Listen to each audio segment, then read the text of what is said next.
the way that we have school today is not going to exist. Yeah. And the reason why I say that is because if you look at the way schools are designed, it's designed to create an employee mindset, Yes, right? yes. So it's designed to prepare you for the workforce. And I don't care what anybody tells me, that's what it is. That's just the reality of it, right? So because it was created during the time of the Industrial Revolution, all that kind of stuff. And so they needed to create workers. And so they kind of crafted the curriculum and all that kind of stuff from like 1800s to now. And it's the same thing till today, right? But the workforce now is changing. And so school is having that, that shift. Like it's slowly shifting in a sense to prepare them for the workforce. But I believe that there's going to come a time where schools, the way we see it today, it's not going to exist.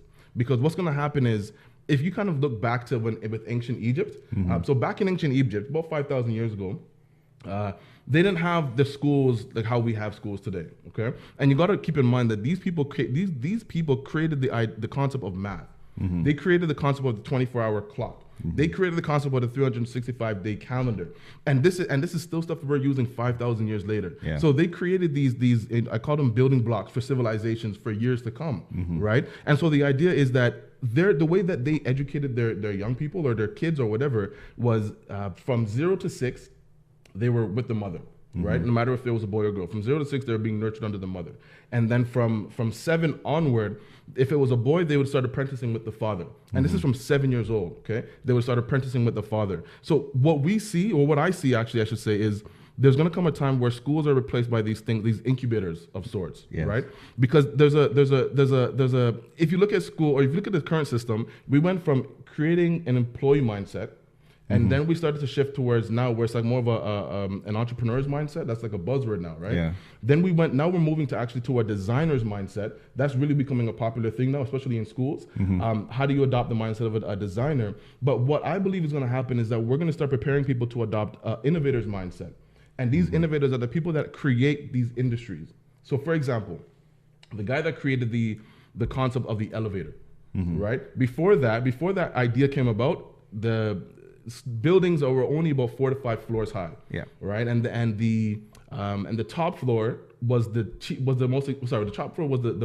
cheapest floor. Yeah. Because no one wanted to have to walk up. Right. Okay. And so only the poor people live at the top floor, and then the rich people would be at the bottom floor. Right. Because it's the easiest one accessible. Yeah. Right.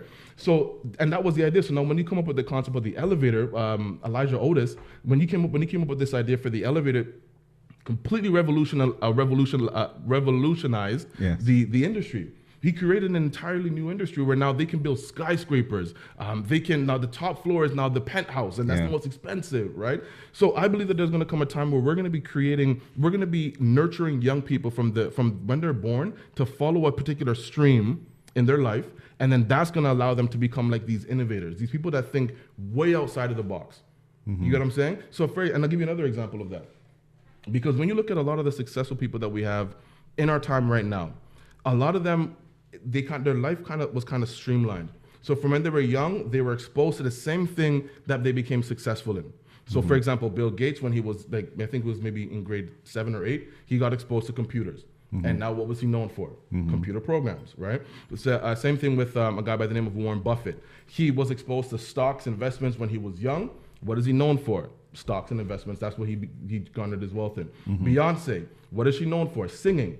When she was young, she used to sing, and she followed this particular path all the way through life, right? And became successful in that. Same thing with Henry Ford. He used to love to tinker with things when he was young. Same process.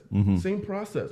So I believe there's going to come a time where that's what we nurture. We nurture that natural inclination that a child might have, and then that's what they will follow along with until they're older. That's how you'd be able to garner this insight. Look at the people in the Olympics, those athletes in the Olympics.